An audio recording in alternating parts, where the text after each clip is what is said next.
Good to see everybody here today. I've got a success story here today. I've got Jeff on the line. Jeff, how you doing? Pretty good, Jim.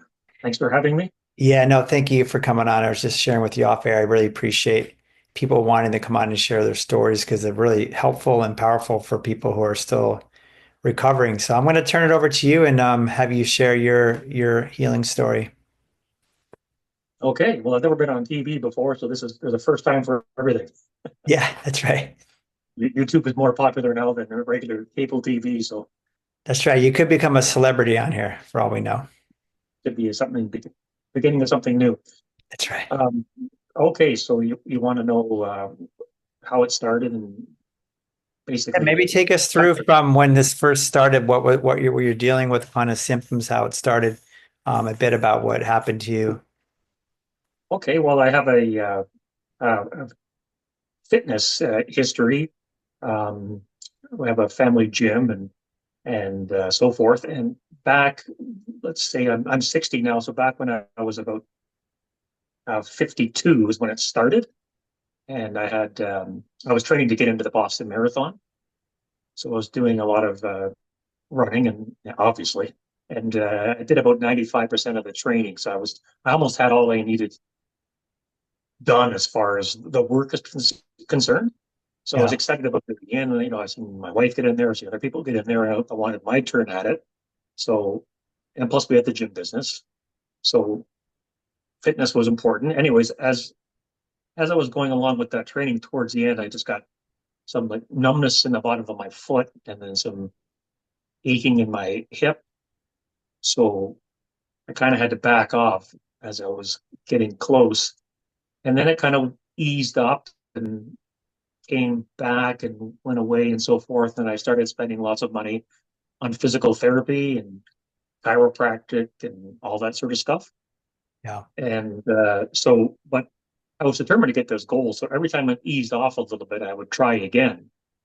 And but eventually, what wound up happening is I got to the point where the symptoms just got worse and worse.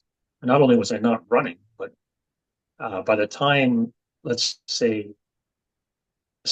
maybe close to a year from when the symptoms first started to when they were at their peak, it was kind of a situation where I was trying to get back into it, into exercise and the weights and the running, but I was doing it too soon, and basically it spiraled out of control. And then by the time at the end of 2000, I guess it would be 17, the symptoms were crazy, and it was basically walking was torture. Mm. So by then it would be my leg would feel like a rubber band when I walked, doing all kinds of weird floppy sensations. So it A actually severe progressed into more different sensations over time, right? It kind of grew a little bit or it intensified. oh, oh, did it ever like during that year where I was kept going back to my routine to try and get this marathon done. I would just go back and it aggravate it further, and then eventually to the point where I just stopped altogether and basically even walking became anything became torturous. Anytime, So anytime I I guess can what I'm see. saying is, I guess what I'm saying is, when had I knew what I was dealing with at the very beginning, I would have stopped everything, right? But I was being Yeah. kind of stubborn about a goal, right? So you don't Okay. want to let the goals get in the way of get in the Yeah. way And of so those. you were trying to do this, marathon, but you hadn't been able to do it yet because of the symptoms. Is that right? Basically, yeah, like I did about 90% of the work, and that's about when it started. So that's why Yeah, it was so right when you're really close to being able to do it. extremely close. And then I just spiraled down the tubes over the course of the next 6 months to a year. Yeah. But Okay. when the symptoms got really severe, just so people have an idea, like sciatica and back pain is going to be quite the monster. I would get a rubbery sensation on my leg and my back. I felt like I weighed 500 pounds. My lower back would ache. I would get crazy spasms, wobbly spasms, like my leg was like wobbling all over the place. Numbness and occasional electric shocks and this would all mostly be amplified as my foot would strike the ground. I Yeah. would get a zap that would basically just go right out your eyeballs, like just the Mhm. intensity of it. So even like walking down the hall, for example, it's like, whoa, Kind of like you're uh, getting electrocuted or something, right? When you hit the ground. basically like sticking your toe in a socket or your finger in a socket, right?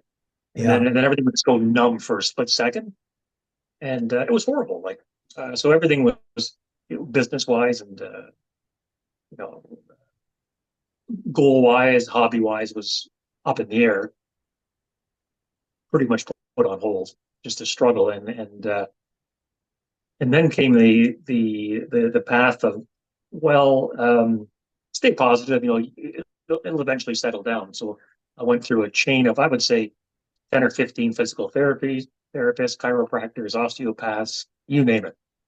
Yeah. Just went through them all, and each one I had like a some optimism about with each treatment, and then eventually nothing, nothing, nothing, nothing, nothing, nothing. I even took a Stuart Nothing. So the McGill back symptoms mechanics. weren't budging, they weren't shifting, they weren't changing with all these different treatments you went through. No, I didn't help them at all. I even went to the Stuart McGill back mechanics course in Montreal and had them do one of their $1,000 assessments on me, Yeah. right? And I did everything plus all the other.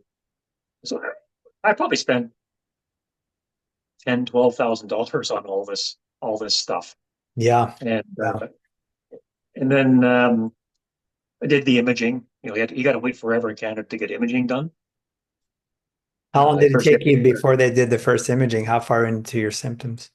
well, let's put it this way. By the time they get around to doing the imaging, it's about a year from when your symptoms are at their prime, and by the time they do it, then they tell you afterwards, well, you've had it so long that it's now in your system and you're stuck with it. And I said, well, that would have been nice if you had have maybe done something. Well, we had the window of time, but you've made me wait a year until it was ingrained, Yeah, because so then you find out by the that time they do the ingrained. MRI or X-ray, it's chronic already and it's entrenched. Yeah, So you're it stuck was, with it. but did they see Yeah. anything on there? Did they tell you anything from that or not really? Or that's another dead end. Basically, the in Canada, yeah, I know in this U.S., if you pay, you can get back surgery probably easier.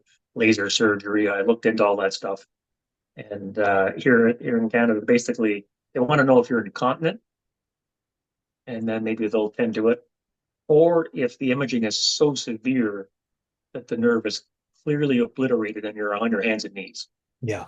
Right. That I think that's what it takes here. Before they'll take you if you walk into the even if you're shuffled in or on a cane or whatever, if you walk into the to see the surgeon and they don't see that nerve completely obliterated and you're not going and you're continent, then you don't qualify for back surgery.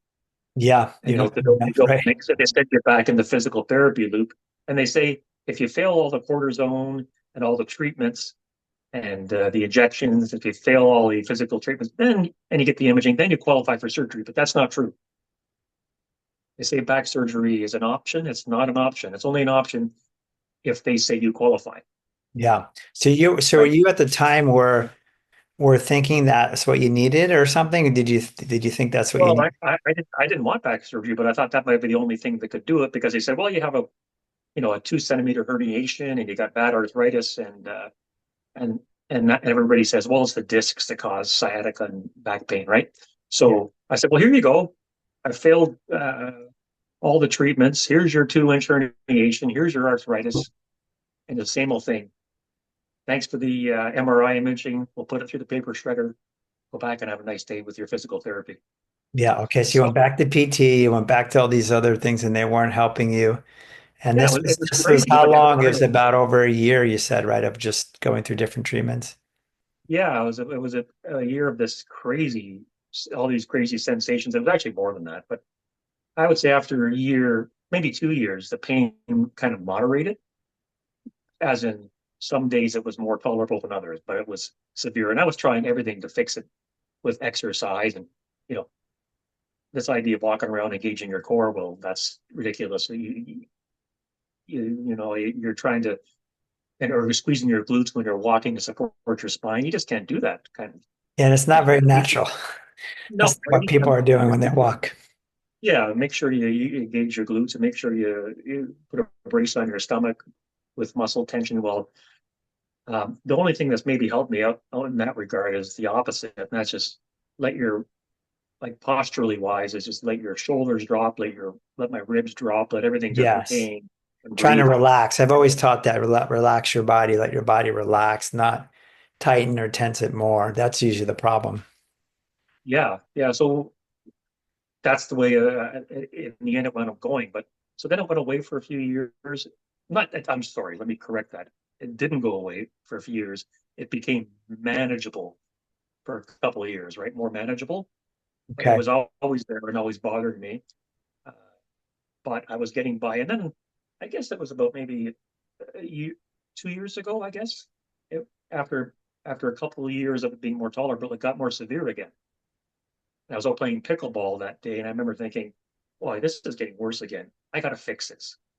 And that was a big mistake. And that was maybe 2 years ago. I thought, well, it's getting worse again. Oh no, I can't go through what I just went through before in terms of the severity, Yeah. even though it had never gone away. I didn't want it returning to that initial level of severity.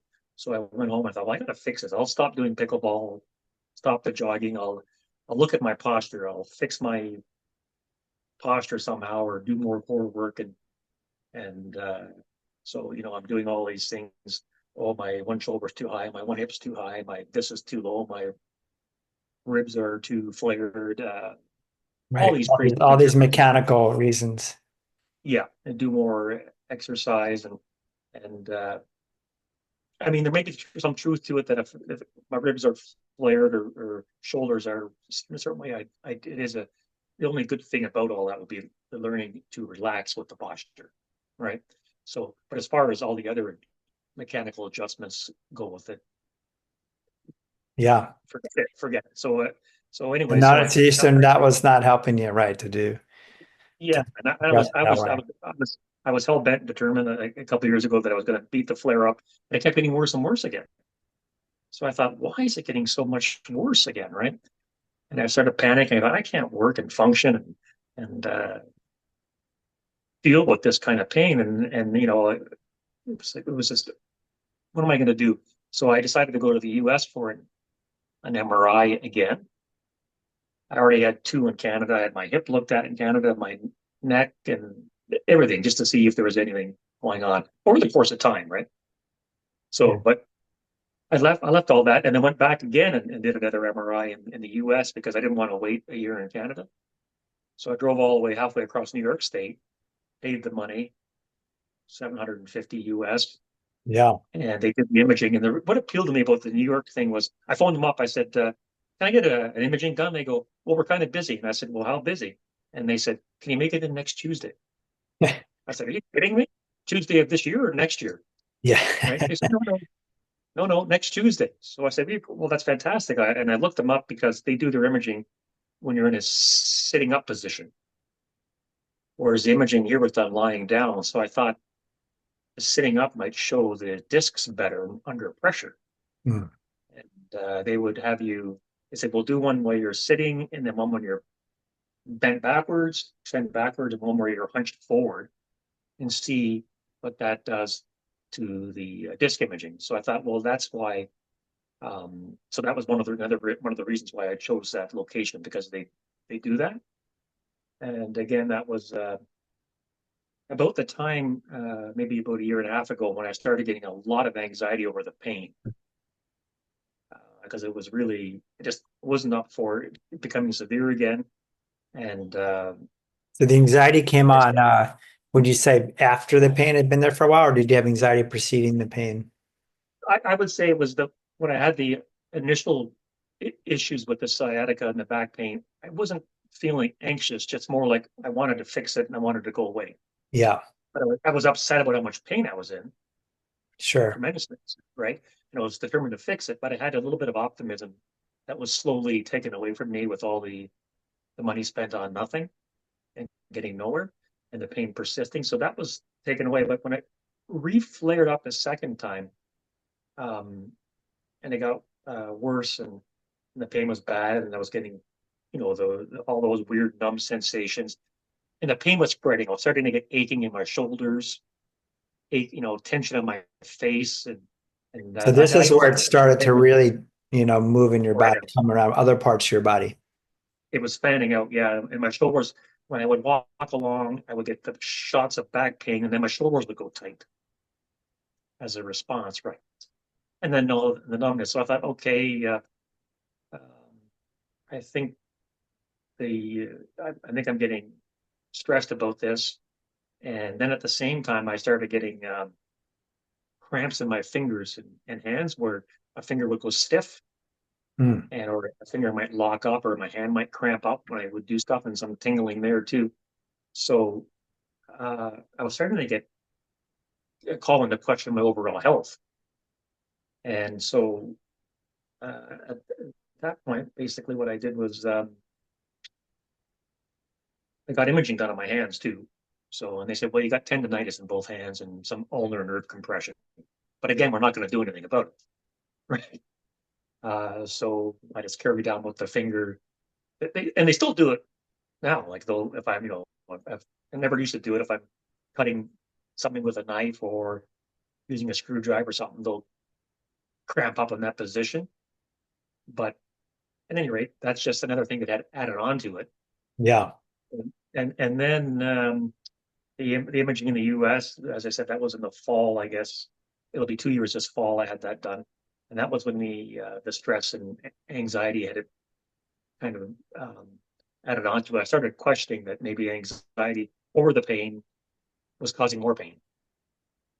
If that makes any sense, I was thought, oh, you know what? Maybe if it's nervous system pain, if I'm nervous about the pain, then it's going to reinforce it. So you So, had, so you started, that was like your first inkling into thinking, okay, maybe there's another component here. yeah, and then in January, let's see, not this past January, but the January before, when I would get really bad back pain, tingling, and then I would feel like shaky and kind of weak and stuffy, and all the symptoms are really getting a hold of me. I went to bed one night, and then I developed what's called just it just came out of the blue, hypnic jerks, or sleep starts, as they're known as. I think I mentioned that to you when I spoke with you last time, where I get like a violent jolt or movement Yeah. as I was on the cusp of sleep. So it might cause my feet to kick or my arm to fly in the air or my head to shake or something. And they're really ugly. And they would happen every few minutes after trying to go to sleep. And it happened probably the first time it happened to me in that January, that first night, it happened to me, I don't know, 30, 40 times that night. So I pretty much didn't sleep. And then I was rinse and repeat the following night. Mm. So you can imagine what the anxiety symptoms were like then, right? Yeah, And that's you, very distressing, not sleeping and you're kicking around. Was your wife in bed or did she be somewhere else? You're kicking her in no, bed. I had to be by myself, right? Yeah. So, and it was like all these involuntary movements. Yes. I never experienced anything like that before, where your feet suddenly move on their own, or your arm, or your head, but extremely fast and sudden, out of nowhere. No residual ping afterwards, but a real ugly sensation and causing insomnia. So, and at the time, I lost my family doctor. She moved to the United States, so I lost the family doctor, and then when and here's another weird thing that was happening at the same time when I was getting more back pain again. I went back and got some injections into my spine at a pain clinic, which did nothing. So I phoned up the doc. I said to the lady at the pain clinic, which takes a year to get to as well, these injections, whether it's a cortisone shot at L5 or whether it's a multiple injections in the area, they're not helping.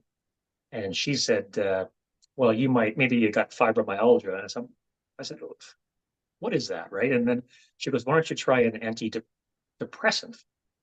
Right. And I said, well, I don't think I'm depressed. I'm upset about how much pain I'm in. But she goes, no, try this because they can help with pain. So the coincidental part about it is that when I started this antidepressant pill, a week later is when I got these jerks starting. Mm. And when I Googled side effects of the medication, one of them was sleep jerks, hypnic jerks, right? Right on the list. And I thought, well, there you go. So I stopped that antidepressant immediately, but the jerks and jolts never went away. It kept coming. Right? They kept coming every night, even though I stopped the antidepressant that said it could cause it. So I Googled myself. I said, well, what do you take to combat this? And it recommends a benzodiazepine, clonazepam, right? So, and then I lost a family doctor. So I went to a clinic here and they said, well, we can give you that, but we don't like to, right? You need antidepressants. And I said, well, I'm afraid to take them because I was just on them when this started. And it says that it could cause them, ironically. They said, oh, no, no, no, you got to go back on here. I'll give you a different antidepressant. So they just kept hammering me on that. And I said, and they said, in the meantime, we'll give you 2 weeks worth of the clonazepam. So when I was taking the clonazepam, I'd get a few jolts and then I was able to fall asleep. But I needed something because I couldn't be up all night dealing with this and I didn't have control over it, right? Right.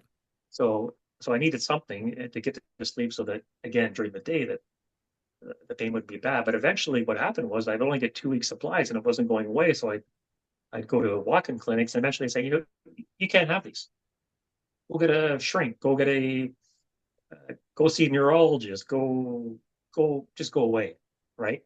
And I said, well, fine, but what would you propose I do in the meantime? Nothing. Mm. Right.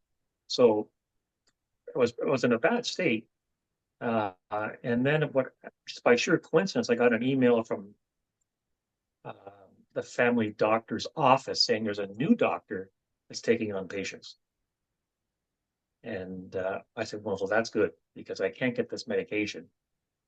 Eventually, I had to go to the hospital to get it. And again, they would just give me a short-term supply because the walk-in clinics wouldn't give it to you. And I said, well, this is the only thing that seems to be working. So they said, well, I'll give you a month. Anyways, I got a new family doctor in the meantime and discussed it with her. And she goes, well, it sounds like it's a spiral cycle of pain and anxiety reinforcing each other. And I said, yeah, okay, I can go along with that. And the hip jerks are generally benign and they're a sign of a stressed out nervous system. Good doctor. Yeah, and so she says, okay, I'll give you the clonazepam, which treats the sleeping issue and the jerks, but at the same time, I want to get you onto an antidepressant and get you off the clonazepam. I told her again, well, this is when it started. I'm afraid to. They can cause it, and this is when it started. She goes, "Gotta try it again." So I thought, well, I'm with her. I guess we'll try it again, right? So eventually, I went back on a different antidepressant and clonazepam, and then she's had me reduce my clonazepam, which again is the benzodiazepam. They get a bad rap here because I think people abuse them. Sure. So basically, she had me reduce it, so I'm down to half a tablet of that. And she goes, "You know what? I'm okay to leave you at that." She knows I'm not abusing them. And she goes, and I did take the antidepressant that she prescribed, and it does mellow out your response to pain to some degree as well. And the other thing, before I forget to mention it, I did have one treatment done on my back. Um, I know I'm jumping all over the place, but I'm trying to cover it within a reasonable time frame so people don't get too bored. Yeah, no, you're doing great. Keep going. But I went to the pain clinic and they did what's called a radio frequency ablation, where they burn the nerves in your facet joints. I don't know whether you've heard of that or not. Yeah, absolutely. Yeah, so I went in there. I thought, well, I don't know if that's going to help or not because I think it's the nerve roots. But they did the radio frequency ablation on L1 to L5, all 5 segments. I said, is that going to make me weak? Because I do a lot of exercise to stabilize my spine. I don't want to weaken it. And they said, nah, it won't make much of a difference. So we did that. And they always did the cortisone at the spinal segments too, like at L5. And the reason why I did that was because that's where the main herniations were, the lower segments. And also, I had a nerve conduction test back 6 or 7 years ago, and the only thing that showed up of all my examinations was that there was an issue when the nerve conduction test at L5 on the nerve root. So that actually showed itself on the nerve conduction test. And they told me it takes a lot to fire up those. It takes a lot for that to show. Mm. So it did show. So they did the cortisone shots there. This is going back at the beginning, and then later on with the facet burn. I mean, obviously they can't touch your sciatic nerve roots. So you can't touch those. You can only give them cortisone. But for some backache, they can burn some facet joints. And I would say that did over the course of a few weeks help a bit. Like it didn't help with the sciatic type pain. I didn't get rid of all the weird sensations or spasms that I get, but it got rid of some of the digging ache in the arch of my back, I think, to some degree.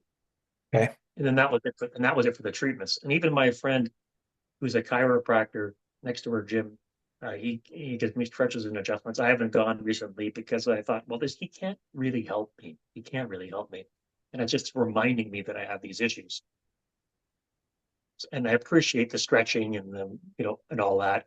He doesn't charge me because he's a member of my fitness center. But anyways, with these conditions, he's tried, but he can't really help me. And again, I think he said this too, John. What's his last name again?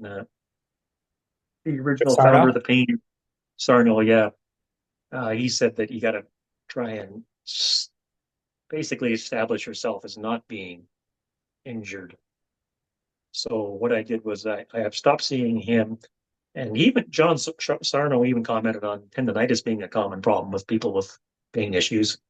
And maybe it is part of the reason why if I get really tense, my hands might cramp. So it might be a combination of tendonitis, legitimately reinforced by stress causing my fingers to cramp up for that issue. And then the other learned pain or conditioned sensitization of my back and the sciatic nerve roots and those crazy spasms, they're there. Um, but um, but now when I feel it, I just kind of like, okay, I'm not going to try and fix it. You win. You're there. Uh, I can deal with this pain. It's not that bad. So you started to, Yeah. one was this, so you started to change your relationship to the symptoms, it sounds like, and how you were thinking about them, approaching them. Well, yeah, and at one point in time, I went through the Dr. Google phase where I had so many suspicious sensations about a year ago. For example, every time I'd hear like a little noise, I get a zip. I'd get a zip of nerve pain go through me, or any little startle thing, I get a zip of pain, or I would be watching TV trying to relax, and the dog's leash would bang on the floor, and I'd get a zip. I thought, what? Why am I getting all these nerve pains? These are more zips than what I was getting before when I would get the electric shocks from the sciatica. It felt like a different kind of zip. It felt like it maybe instead of just being a sciatica nerve zip or shock, it may have been an anxiety zip, right? Yeah, kind of like So you were getting startled, right? You kind of like get a startled and then you had a quick reaction in your system. yeah, every time I was so anxious that I would just get like little zips, and sometimes it would take like a little noise or something, or just a Hmm. thought, a thought, and I get like a little zap, and then I know that these sleep jerks are a bit of a startle reflex as Yeah. well. So, but at the same time, when I went through the Google phase, I was seeing these walk-in doctors, and I would Google, and I thought, some of my symptoms match people with all these dire neurological diseases, right? So you're seeing that there's some correlation there, and you're thinking, I don't think that applies to me, but I don't think that applies to me, but I got so many sensations. Maybe some of them, and just that thought alone was enough to Make it worse, right? It's get kind of that's like me. that nocebo effect we call it, where it just opens up, right? More fear, more anxiety, then symptoms can get worse. Yeah, and then that was causing me to get more zaps and get more tension and all through my body and making, like I said, when my foot would hit the ground, you'd get. And anyways, all those symptoms are there. If I go for a car a ride in the car, I'm fine in the car, but when I get out of the car and when I start walking around, well, the sittings has made the symptoms worse, but they're not severe, and I don't think dwell on them. I just say, well, they're just there, right? Yeah. And it's not getting the better of me because I lost two. It started when I was 52, and now I'm 60, so I lost a lot of my 50s with with the pain, severe pain, trying to fix it, wasting money trying to fix it, not being able to get surgery, not having any effective treatment, realizing that they don't have the answers, and then stressing out over it. And then it started making sense to me what you said. I listened to your videos and a couple other people's about if I have nerve pain and I'm nervous, or anxious about it, then that's going to make your nervous system run at a higher level. And if you're nervous with your nervous system running at a higher level and you've got nerve pain, well, you're going to feel more. It just makes perfect sense. Yeah, So that's now right. I've sort of, yeah, yeah. So now it's all, now my thinking is, well, I just got to get my nervous system calm. If I can keep it calm, then if I have nerve pain, then the nerve pain is going to be calmer because my nervous system is calmer. And have you found So that to be true for you? Like, if you, yeah, it's just like very gradually, it's just kind of gone that way. So I'm not going to say I did it all through my brain power. I needed help with those sleep jolts. The doctors were persistent about antidepressants, even though I was afraid that was the causation. But in the end, I believe the causation was ramped up stress over the pain. Uh, well, it and sounds like now, that definitely, when you listen to your story, that anxiety and stress about the pain that causes spreading of the symptoms to these other areas, right? And then getting these jerks and these other things. So it sort of ratcheted up well, into you a just can't higher believe state. that you can't believe that your body could produce all these crazy sensations without there being something more seriously wrong with you. That's right. Yeah, Then it's that's the, incredible what you can have that's really produced by your nervous system and brain. You're living proof of this and talking about it, and I see this every day in the people I work with. yeah, like I think my back is sensitized, and there may always be some, I don't know whether it's inflammation or just a nerve that's become more sensitive and makes crazy sensations. I have no idea, right? But I just know that I'm dealing with it, and it doesn't seem as bad uh, But as from when it was really bad, Jeff, at the worst, it's improved. What you're saying, it's improved. It's been what, 8 years or something, right? Since this. well. Uh, I guess I'm talking about. Remember, I said that it was really bad for a couple of years, and it moderated for a couple of years, and yeah, then when it came back, and when it got severe again, I got the anxiety to go with it, and and I started realizing that, or becoming suspicious of that, talking to when I would talk to a doctor, let's say, about it, right? Or I can't even remember. I just started getting suspicious that stress was adding onto it, and then I started listening to yourself. I think a couple of people tipped me off on the mind body connection, and then I had a good talk with you. We had a 1 hour coaching session, as you recall, and then you sent me a whole packet for a month of information sessions to listen to, which was pretty generous in addition to the coaching session. So I listened to all those, and I listened to a couple other people too, Dan something or other, Dan and Buglio, yep, his story with back pain, and then another guy out of New York. Oh, I can't remember his name. Dan Um, Ratner, maybe say his name again. Dan Ratner. Maybe is he a musician guy? No, I don't. No, I don't think that's his name. I don't think that's his name. It'll come back to me. But I listened to a lot of his too, and they were talking about people that were afraid to leave their front door because they might have a panic attack. So they're panicked about the panic attacks, the reinforcing thing, Yeah, right? So, um, but anyways, I listened to your material and a couple other people, and then after I did that for a period of time, I thought, well, okay, I got a doctor now. Um, I was worried about her making me get off the clonazepam because I thought, well, if I get off the clonazepam, how am I going to deal with this sleep issue, right? But she's backed off on that. She goes, you can stay on a half. So I take a back set at night along with a half of the benzodiazepam, and I get two or three, four jerks, you know, maybe in the morning or at night, or but that I just brush them off. They're obnoxious. I just brush them off and go to sleep, Hmm. right? And they don't keep going and going and going and going like they were when I was trying to deal with it at the beginning, or trying to deal with it without taking any medication. So um, I did. So it was a combination of that, but I've definitely gotten away from the adjustments, the chiropractic, all that. I just focus on a relaxed posture. I still do lots of core exercises. I do them because I like them, and I do them because I believe that it's good to have a strong core. Right. And Outside I of do them, trying to fix something. yeah. And I do the weight training because I like it.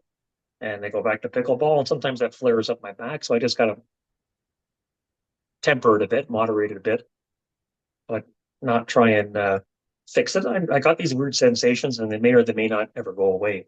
But by ratcheting down my response, I think that might be how I got out of this mess by recognizing anxiety was involved, and like I said, consulting with you, listening, and then eventually slowly believing it and coming to terms with, you know what, I don't think there is anything seriously wrong with me. I don't think I have a neurological disease that's going to tear me apart in the next period of time. And I started getting suspicious of that, like I said, when I had a multitude of symptoms. So I think just listening to your videos and your talks and realizing it is valid and how it makes sense when you stop and think about it. A hyped up nervous system is going to feel things more, and it doesn't matter whether it's the anxiety causing the pain or the pain causing the anxiety.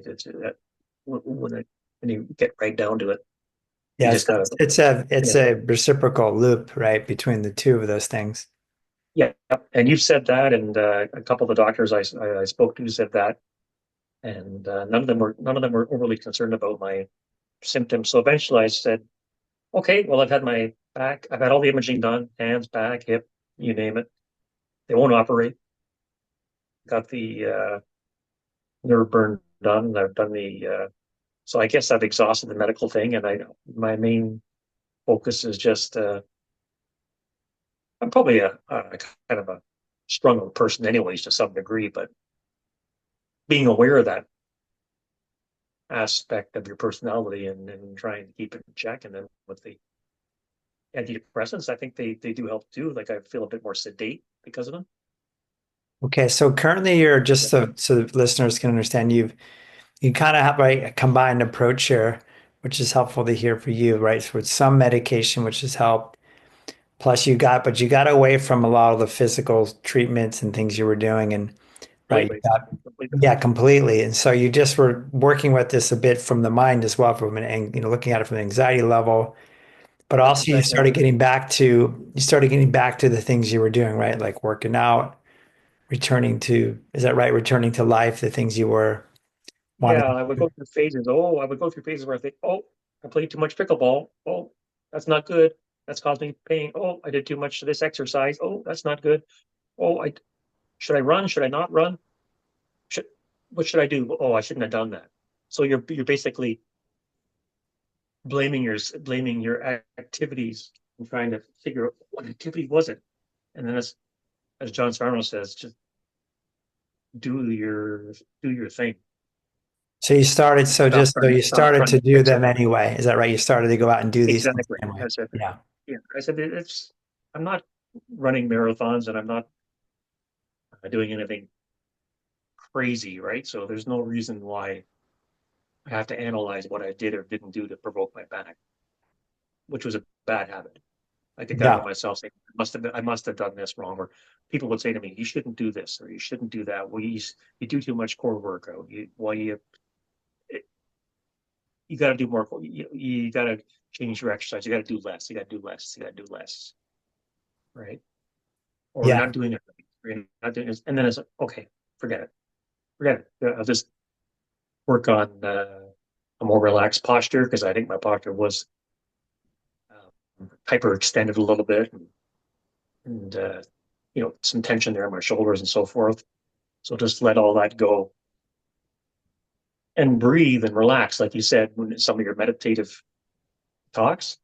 But as far as the medical system is, I pretty much had to do some medical treatment too. Um, I was talking with my doctor and I said, I got this sleep jerk issue. Well, he said, we'll give you the clonazepam to help you with that, but you've got to go on the antidepressant. So I had to pretty much follow with what they wanted me to do. So, I mean, maybe at the beginning I would have liked to have tried to do it without any medication, But Yeah, some people need everything, medication, right, for a while, and that's okay. Some people really have a imbalance or chemical imbalance, or it's severe, and they so not it's a good not that no medication is needed for people because sometimes it is, yeah, but and it was and again it was helpful to some degree. So because that tells us then that okay, if it's helping, well, that's the mind, right? sure, It's not the body exactly, necessarily. exactly, and that's what they were suggesting. So I think the symptoms have returned to a level where it's manageable. They're still there, right? But they're manageable. And if you can manage it, then you're okay. If you can Yeah. So manage, you, would you say now I don't just mean manage it as in, that sometimes management gets a bad idea, like, oh, you got bad pain, manage it. And you think, well, I don't want to manage it. I want to be comfortable. So what I'm saying is the pain is there, but I'm comfortable. yeah. So I just want to make that point because telling someone that's in pain, oh, you got to manage it, that can be taken as oh my God, I can't manage this. I can't, I don't want that to be the answer. Manage it, right? So that's what I guess I should say is I'm comfortable even though I have the symptoms. And the symptoms, would you say now compared to where they were, are they less bothersome? Are they less intense, less frequent? Are they exactly the same? Or what has changed here? Or is just your relationship to them has changed? Or both? Well, the little zips and zaps I get during the day are mostly gone. Um, so they're not totally gone, but they're mostly gone. And the jolts at night are certainly under control. The electric shocks from the sciatica are very, very minimal. It's more just I still got tight lower back, some numbness and wobbly sensations, and some tenderness in that when I walk in that area. I used to always walk around the house in super cushy shoes. Now it's like, you know what? Forget it. I'll just walk in my sock feet. Yeah, so you're So walk so in a way you're walking more naturally. You're not having to wear that. It's not any worse, right? It's it's severe. dialed down there. And I used to bounce around on my toes because I didn't want to feel my heel strike go through my back and all kinds of crazy things I would try. So many gadgets I bought, gizmos and inflatable life rafts and things that wrap around your waist and Mhm. bands, SI bands, back bands, it's just on and on and on. I wish I could have my money back. Yeah, I know. And you being in the training area too, right? In the physical training, it's like, right, I imagine I'm a physiotherapist to make the transition from just that physical world, which is what we're in, to go into the psychological world a bit, right? It's a bit of a transition to go into in a sense. Yeah, it definitely was a big transition. And I think that's what physical therapists and chiropractors have to do is take a more holistic approach. I mean, they can prescribe exercise, but chances are the patient's not going to do it. And if they do it, they're probably going to do it wrong. And they're, that's not the point of the whole thing. They just have to take a holistic approach and also watch their reaction to the pain. Yeah. Well, great. Yeah. So you've Yeah. like again summing it up here is you've made progress over time. You're actually dealing with it differently. You started to think of it more from a psychological side than purely physical, and you've had more benefits from doing that than all the things you mentioned. You're Well, let doing me give you more one quick now. example on that point. I'll give you one example on that point. One night when I had no more pills for the sleep jerks, I was up all night with no sleep, completely upset, thinking, how am I going to deal with this? No one wants to give me medication for this problem. And I'm not abusing the medication. I just need it legitimately. And I don't have a family doctor. And I've got back pain all day. How am I going to do it? And then I was pretty much in tears by the morning, but not bawling my eyes out, but just beside myself. I got feeling like I thought, well, I'm gonna have to go to the hospital and see if instead of a walk-in clinic and see if they'll give me this medication. So I got up that morning, I thought, well, off to the hospital I go. And when I got up that morning, because I was so upset through the night, and I walked around my back pain and sciatica. and rubbery leg numbness. Everything was on ramp, everything was cranked to the max, and I was virtually limping. So I knew beyond a shadow of a doubt, I didn't do anything to myself lying in bed physically. Right. I was just upset, right? Yeah, you were And stressed. that's the It was point. showing up in your body. It doubled my symptoms.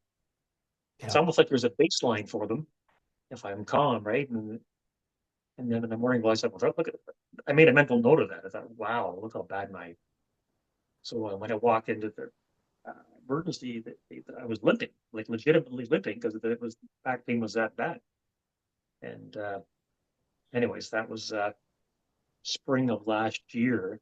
And even my family doctor that I got, the new one, she's commented several times whenever she checks in on me regarding the clonazepam and the antidepressant in my back and pain and so forth. And she goes, I can't believe the difference in you from when you first, when I first took you on as a new patient, the panic state you were in and how much better you are now.